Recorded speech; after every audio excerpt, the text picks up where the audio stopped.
मेरे प्रिय दोस्तों, भक्तों, जिज्ञासुओं और प्रभु प्रेमियों, क्या आप जानते हैं कि शूर्पणखा का असली नाम क्या था? दोस्तों, मैं समझता हूँ कि 99% लोगों को यह नहीं पता आज तक कि शूर्पणखा का असली नाम क्या था। तो आइए इस सूक्ष्म वृत्तांत में यह आपको पता लग जाएगा। दोस्तों, 6-7 मिनट का यह वृत्तांत होने वाला है, अतः आपसे निवेदन है कि बने रहिए इस वृत्तांत में। आप मेरे साथ, आपको स्वतः यह ज्ञान हो जाएगा। तो आइए शुरू करते हैं।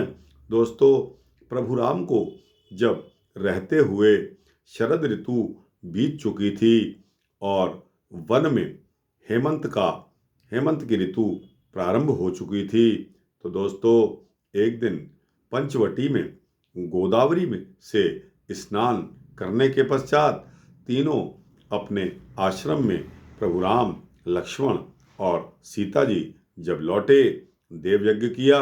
सीता पर्णकुटी के अंदर कार्य करने चली गई तथा दोनों भाई जब कुटी के बाहर बैठे थे, अपने भाइयों, माताओं व अन्य संबंधियों को वो याद करने हेतु कुछ आपस में वार्ता कर रहे थे।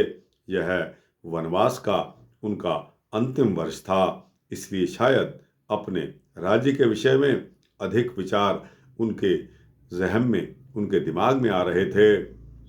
जिस समय दोनों भाई बातचीत में मग्न थे, उस समय लंकाधिपति रावण की बहन सोमतिथि विचरण करती हुई पंचवटी पर आ पहुंची।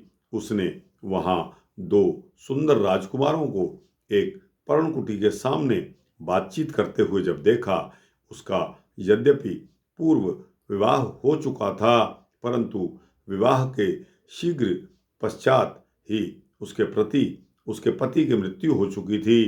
राक्षस संस्कृति में अपनी पसंद के विवाह का प्रचलन था। दोस्तों, सोमतिथि एक सुंदर रावण की भगिनी होने से गर्विता और स्वेच्छाचारिणी व्यवहार वाली थी।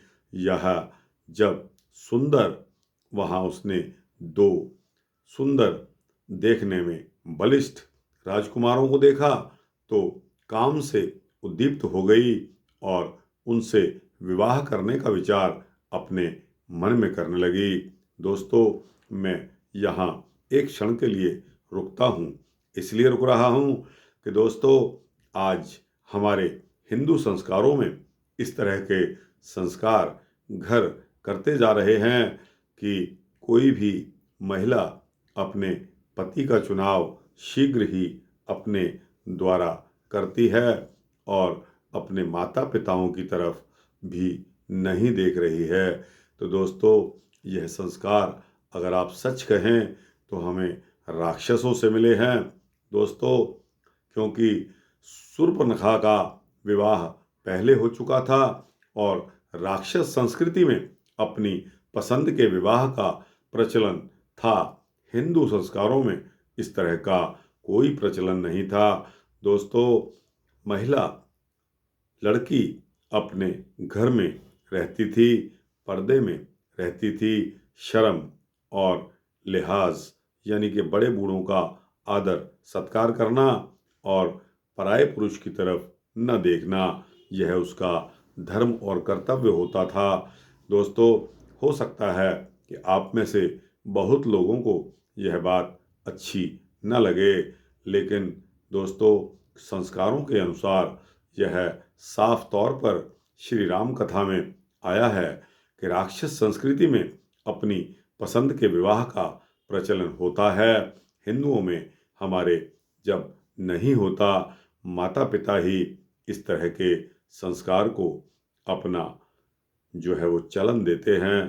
तो दोस्तों, आज यह संस्कार और यह चलन हो चुका है कि लड़का और लड़की अपने आप सोशल मीडिया के माध्यम से जुड़ जाते हैं। तो दोस्तों, उसके बाद जो दुष्परिणाम सामने आते हैं वह भी आपके सामने हैं। वो माता पिता, वो बुजुर्ग वो क्या मूर्ख हैं जिन्होंने अपनी उम्र गला दी और परिवार को जानते हैं कई कई सालों से इतनी उम्र बीत जाती है, जिसका चाल चलन वो अपने अनुरूप देखते हैं उसी का ही वो सिफारिश करते हैं। दोस्तों, उसी का अनुमोदन अच्छा भी रहता है। लाइफ सेविंग और लाइफ को अच्छी तरह बिताने के लिए अपने संस्कारों के मुताबिक ही वो जोड़ ढूंढ कर बताते हैं, लेकिन हम उस सुपरफ्लुअस इन्फ्लुएंस में कि नहीं, जो मैं कहता हूँ वो होना चाहिए। तो दोस्तों, मैं तजुर्बे का, अनुभव का जब हीन होऊंगा, मेरे में उस तरह का अनुभव ही नहीं है, तो मैं कैसे चौधरी बन जाऊंगा। दोस्तों, मैं उन माता पिताओं का आदर करता हूँ कि जो इस तरह का प्रपोजल अपनी संतान के आगे रखते हैं और उनकी संतान भी इस तरह का प्रपोजल मान लेती है। दोस्तों, मैंने भी नहीं माना था, लेकिन मैं बहुत पछताया। यह व्यक्तिगत है, लेकिन दोस्तों, यह सत्य मानिए कि राक्षस संस्कृति में पसंद के विवाह का प्रचलन होता है और हमारी हिंदू संस्कृति में जो बड़े बूढ़े हमारे माता पिता कह दें कि बेटा कि यह रिश्ता आपके लिए ठीक है, वह अनुभव पर आधारित हुए रिश्ते को कहते हैं। ऐसे ही नहीं कह देते कि हमारे सभी लोग आजकल कहते हैं कि हमारे माता पिता तो कम पढ़े लिखे हैं, बोलना नहीं जानते, मूर्ख हैं, चौखट में रहने वाले जीव हैं, इनको क्या पता दुनिया में क्या हो रहा है, वगैरह वगैरह बातें। लेकिन दोस्तों, सत्य मानिए कि उनके वचन उनके अनुभव के आधार पर ही होते हैं। उस आधार का, उस अनुभव का आप फायदा उठाएंगे तो आप जिंदगी भर सुखी रहेंगे। यह बात आप अपनी पोटली में बांध कर अपने पास रख लीजिए, आप सुखी रहेंगे। बाकी आपकी मर्जी है। तो दोस्तों, आगे चलते हैं। सबसे प्रथम तो एक माननीय राजकीय अधिकारी की भांति उन दोनों के पास जाकर वह सोमतिथि बोली, यानी कि जिसको हम शूर्पणखा कहते हैं, कि तुम दोनों तपस्वी वेश धारण किए हुए हो, परंतु धनुष बाणों से सुसज्जित हो। इस राक्षस प्रदेश में आपका क्या प्रयोजन है, मुझे ठीक ठीक बताइए। इस पर दोनों भाइयों ने उस नारी की ओर देखा तथा सरल स्वभाव में बोले कि हे देवी, दशरथ नाम के एक चक्रवर्ती राजा हुए हैं। मैं उन्हीं का ज्येष्ठ पुत्र राम हूँ और मेरे साथ बैठे हुए मेरे अनुज भ्राता लक्ष्मण हैं। अपने माता पिता और माता कैकेयी की आज्ञा से प्रेरित धर्म का पालन करने के लिए मैं वन में निवास कर रहा हूँ।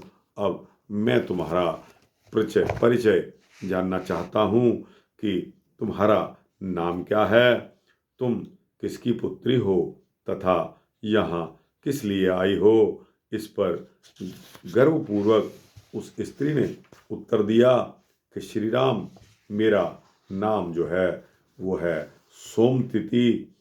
मेरा भाई रावण है जो लंका का राजा है, तथा जहाँ तुम विराजमान हो उस पर हमारा ही अधिकार है। हम मुनि विश्वा की संतान हैं। मेरा एक भाई संसार का बहुत बड़ा वैज्ञानिक व वीर है जिसका नाम है कुंभकर्ण, तथा तीसरे भाई का नाम विभीषण है। हे राम, सुनो, तुम्हें देखकर पहले ही पल में मैं तुम्हारी ओर आकर्षित हो गई। मैं तुम्हें पति के रूप में स्वीकार करना चाहती हूँ।